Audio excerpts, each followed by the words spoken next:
Now we come to the next 9.4.40. Once, when the Exalted One dwelt among the Malas near their market town called Uruvelakapa, and had one morning robed early, taken bowl and cloak, entered Uruvelakapa for alms, gone his rounds, returned and eaten his meal, he called the Venerable Ananda and said, "Please wait here, Ananda, while I am gone into Mahavana for the midday rest." Let's stop here for a moment. Mahavana means the great grove or the great forest. And normally after eating their meals, the monks go to secluded places, forests. So here the Buddha wanted to go into the great forest. And Venerable Ananda replied, "Yes, Lord." And the Exalted One entered Mahavana for the midday rest and sat down at the foot of a tree. Now the good man Tapusa visited the Venerable Ananda, saluted him and sat down at one side. And so seated he said thus, "We householders, Reverend Ananda, are pleasure seekers, pleasure fond, pleasure doting, pleasure mad, and being so, it seems a real precipice to us, this giving up of all. Yet I have heard, Reverend Sir, that in this Dhammavinaya, the heart of every young monk leaps up at this giving up or renouncing, becomes calm, steadfast, and inclined thereto, seeing it is the peace. There, Reverend Sir, is the difference in this Maya between and the ordinary person, I mean in this giving up." Venerable Ananda said, "This indeed is a topic for talk, good man. Let us go and see the Exalted One. We will visit him and tell him the matter, and as the Exalted One explains, so we will bear it in mind." "Very well, sir," replied the good man to the Venerable Ananda. And the Venerable Ananda went with the good man Tapusa and visited the Exalted One, saluted and sat down at one side. And the Venerable Ananda told the Exalted One all the good man had said. And the Buddha said, "It is verily so, Ananda, it is verily so. When I was but a being awakening, Ananda, and not wholly awakened, before there was full awakenment, I thought thus, good is the giving up of all, good it is to go apart. But my mind leaped not up, became not calm, steadfast, nor inclined to this giving up, though I saw it is the peace. And I thought, now what's the cause, the reason? Then I thought, the peril of pleasures is not seen by me, is not made much of by me. The advantage of this giving up is not won, is not enjoyed by me. So my mind leaps not up, becomes not calm, steadfast, nor inclined to this giving up, though I see it is the peace.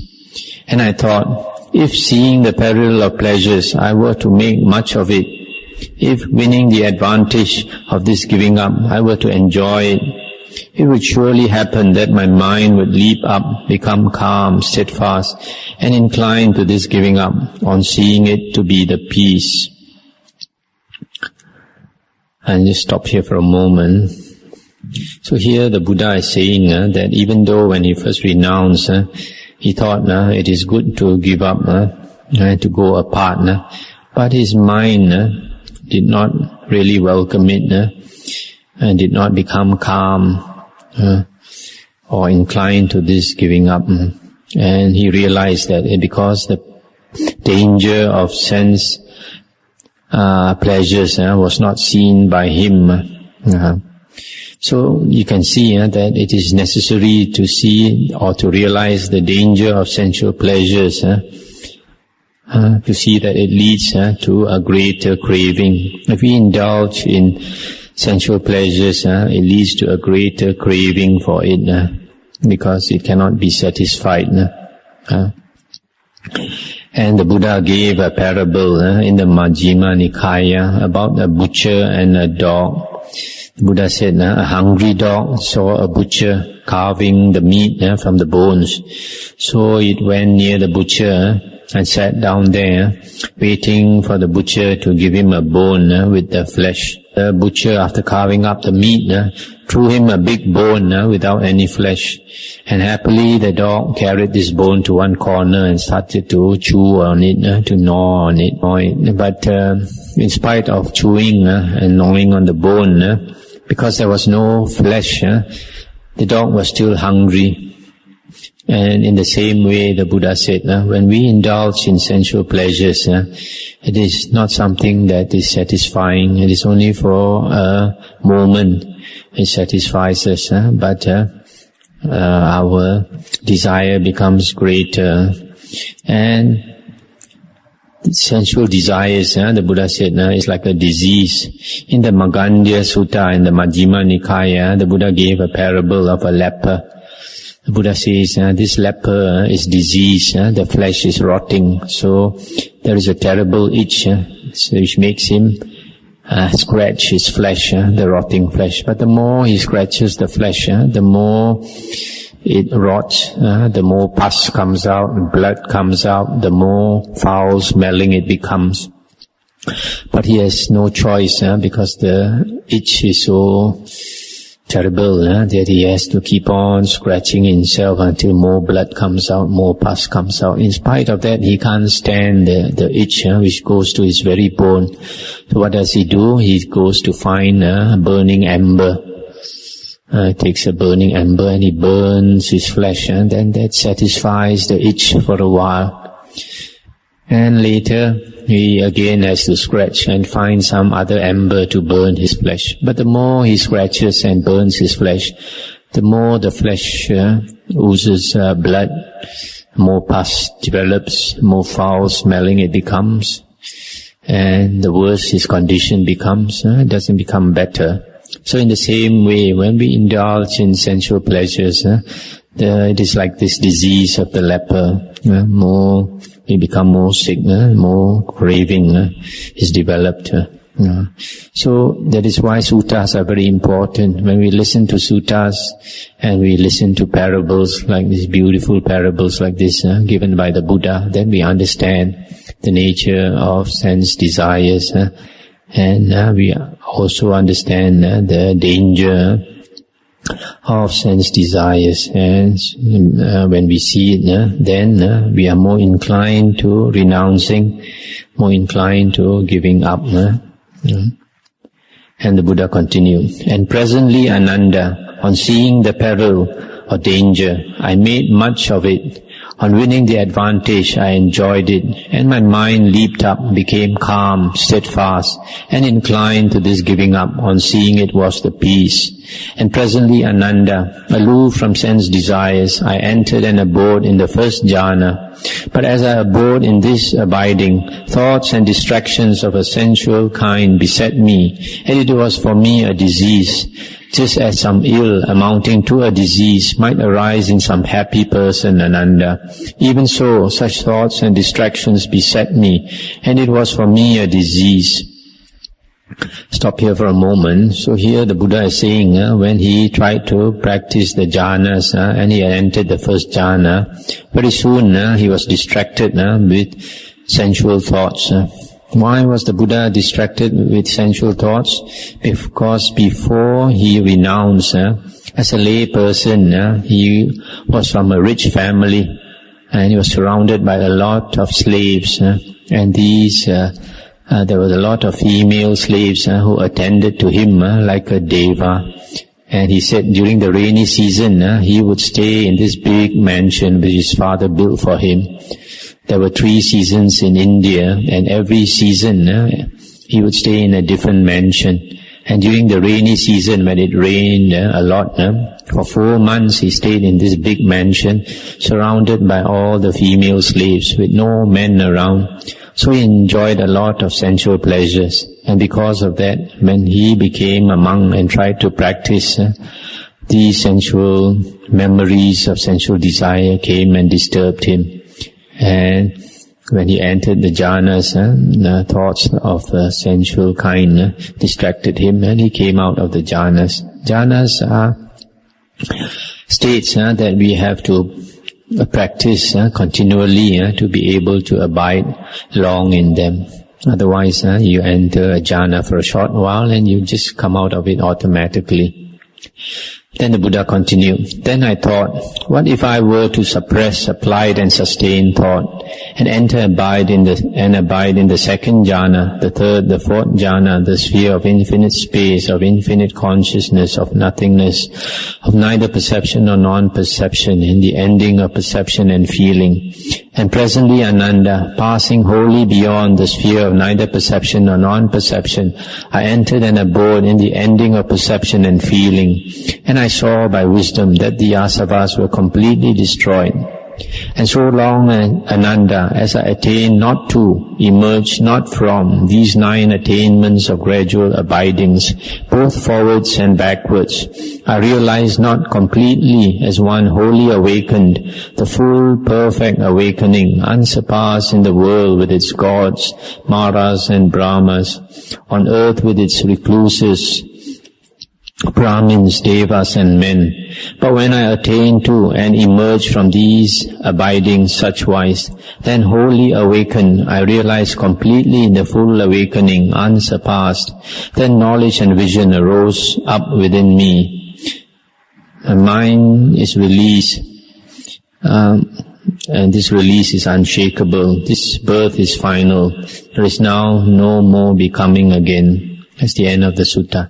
So in this last part, the Buddha is saying that he managed to control his mind and attain all the jhanas, all the 4 rupa jhanas, the 4 arupa jhanas, and finally attain the ending of perception and feeling, cessation of separation, destroyed the asavas.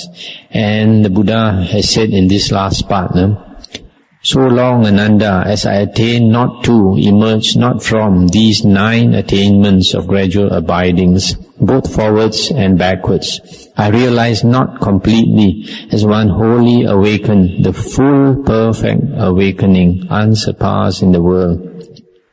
So the Buddha said, as long as he did not attain these 9 gradual abidings, namely the jhanas, all the you can call them all the 9 jhanas, both forwards and backwards. He did not attain full awakening, full enlightenment. But after he had attained all the 9 jhanas, forwards and backwards, then only he attained the supreme enlightenment, which shows the importance of attaining the jhanas.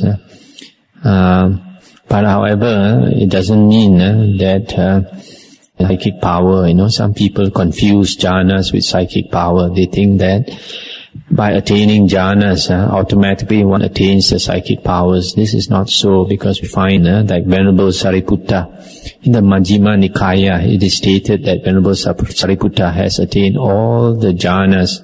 However, Venerable Sariputta has none of the psychic powers. So you must not confuse the jhanas with psychic powers. The next sutta is 9.4.42. Once when the Venerable Ananda was dwelling near Kosambi in Gosita Park, the Venerable visited him, and after exchanging the usual polite talk, sat down at one side. And so seated, he said to the Venerable Ananda, "This reverend sir was said by the Deva Panchala Chanda. From whose escape he found, quick sage, who woke to jhana, awakened, seer, adept, withdrawn. Now what, sir, is the news, and what the way of escape declared by the exalted one?" And the Venerable Ananda replied, "These 5 strands of sense desire, reverend sir, are called the news by the exalted one. Forms cognized by the eye, longed for, alluring, pleasurable, lovely, bound up with passion and desire, sounds cognized by the ears, tastes by the tongue, contacts by the touch, longed for, alluring, pleasurable, lovely, bound up with passion and desire. These 5 strands of sense desire are called the noose by the Exalted One. Consider, Reverend Sir, the monk who, aloof from sense desire, enters and abides in the first jhana. Thus far, Reverend Sir, in one particular did the Exalted One declare a way of escape from the noose. And there too is the noose. And what is there? In so far as thought applied and sustained is not ended, that there is the noose. Now consider, sir, the monk who enters and abides in the second jhana, the third, the fourth, in the sphere of infinite space, of infinite consciousness, of nothingness, of neither perception nor non-perception, in the ending of perception and feeling, and sees by wisdom that the asavas are completely destroyed. Thus far, and with no further particular, did the Exalted One declare a way of escape from the noose. That's the end of the sutta. So here, the monk is asking the Venerable Ananda, what is the noose? The noose is like the rope that is tied around one's neck. When you're going to hang somebody, you put a noose around his neck, this rope around his neck. So, the Venerable Ananda is saying, the 5 strands of sense desire, forms, sounds, smells, taste, and touch. These are the things that bind us like a noose on around our neck. We are caught by Mara. Mara has put a rope around our neck, and we are in control of Mara because of the 5 senses.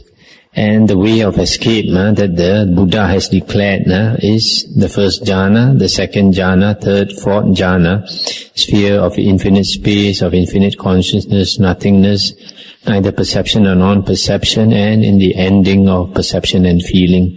These are the ways of escape from Mara's noose. And this is another sutta that shows how important the jhanas are if we want to escape from the noose that Mara has put around our neck. So definitely the jhanas are the teachings of the Buddhas, and suttas the Buddha has declared that the way of escape or liberation from samsara and from Mara is by attaining the jhanas. Because from the jhanas, when we attain the jhanas, the 5 hindrances are abandoned. And when the 5 hindrances are abandoned, then we see things clearly as they really are. And from there we get insight, wisdom. The next sutta is 9.5.43. Body witness, he is called Sir. And as to what has the body witness been declared by the Exalted One? Consider, sir, the monk who, aloof from sense desire, enters and abides in the first jhana, and to the extent of that sphere abides with body attuned to it. Thus far, sir, in one particular has the body witness been declared by the Exalted One.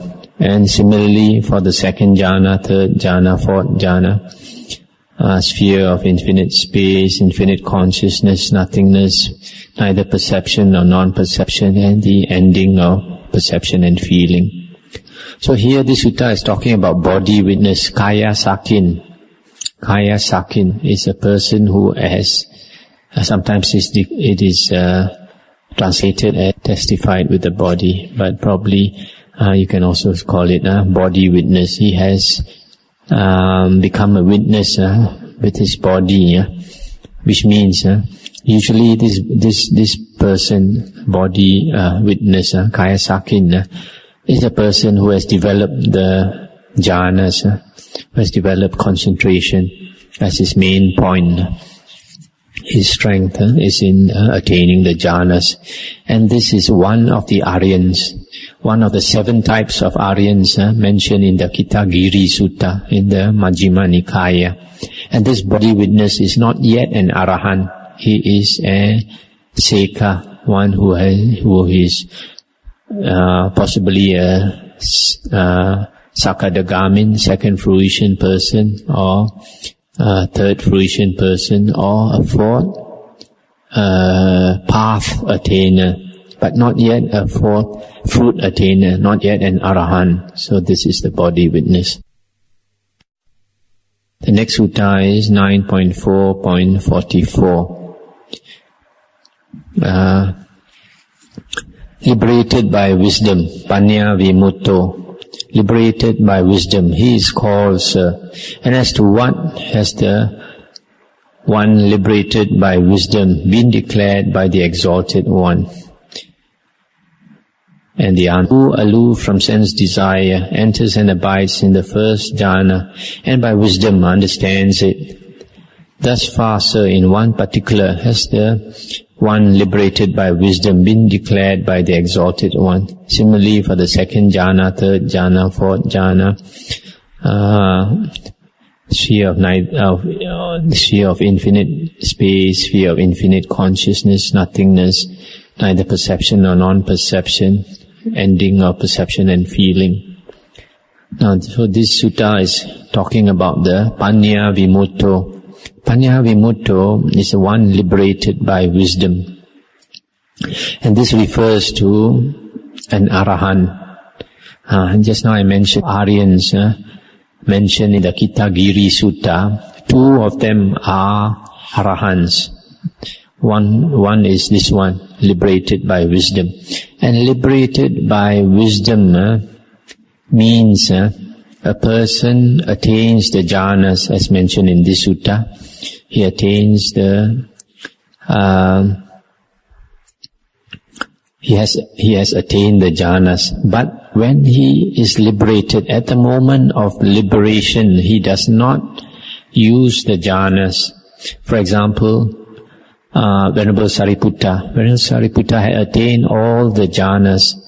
And one day when the Buddha was talking to an external ascetic, Venerable Sariputta stood by the side of the Buddha and took a fan and was fanning the Buddha. And he was fanning the Buddha, he was listening to the conversation between the Buddha and the external ascetic. And when he was suddenly he attained insight, and he attained liberation.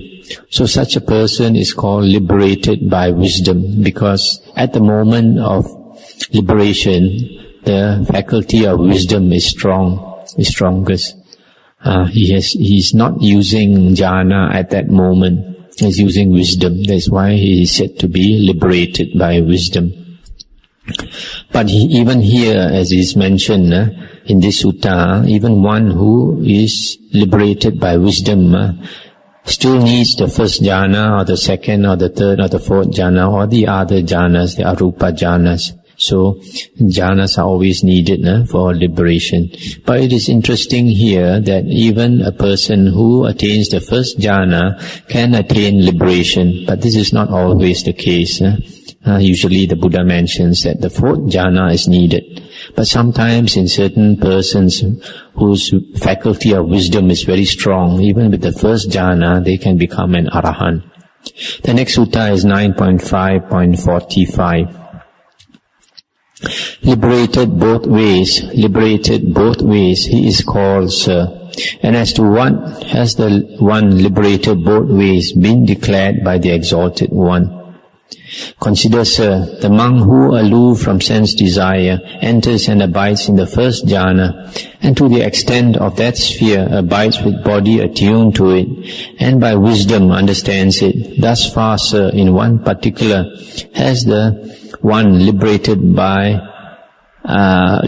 both ways been declared by the Exalted One. Similarly, the etc. enters and who with the stilling of applied and sustained thought, enters and abides in the second jhana, in the third jhana, fourth jhana, and the other jhanas, and abides with body attuned to it, and by wisdom understands it. And then, in that particular has the one liberated both ways been declared by the Exalted One. So here this sutta is talking about the Ubato Bhaga Vimutto. one who is liberated by both ways. This one who is liberated by both ways means that he is an arahant, liberated by wisdom and liberated by mind. If you compare with other suttas, you find that this person is an arahant liberated by wisdom and by mind. Now in certain suttas, he is also said to be one liberated by mind. Chitta vimutto, liberated by mind. These are all the same. Liberated both ways, liberated by wisdom and by mind, and liberated by mind. These are all the same arahant. And what it means is that this person, at the moment of liberation, he is liberated by wisdom and by mind at the same time. What it means is this person attains the jhanas, and after attaining the jhanas, he used that still mind to, like the Buddha, contemplate the past lives. The Buddha attained the three knowledges. First knowledge was the recollection of past lives. The second one was using the Deva eye, seeing beings dying and being reborn according to karma. That's the second knowledge. The third one is a contemplation of the Four Noble Truths. And from there he attains arahanthood. So this one, liberated both ways, is a one who attains the jhanas, and using that still state after the jhanas to contemplate and attain liberation. In other words, during meditation, a person who attains the jhanas during meditation and becomes an arahant is one who is liberated both ways, different from the one who is liberated by wisdom, who just listens or contemplates without attaining the jhanas and attains liberation.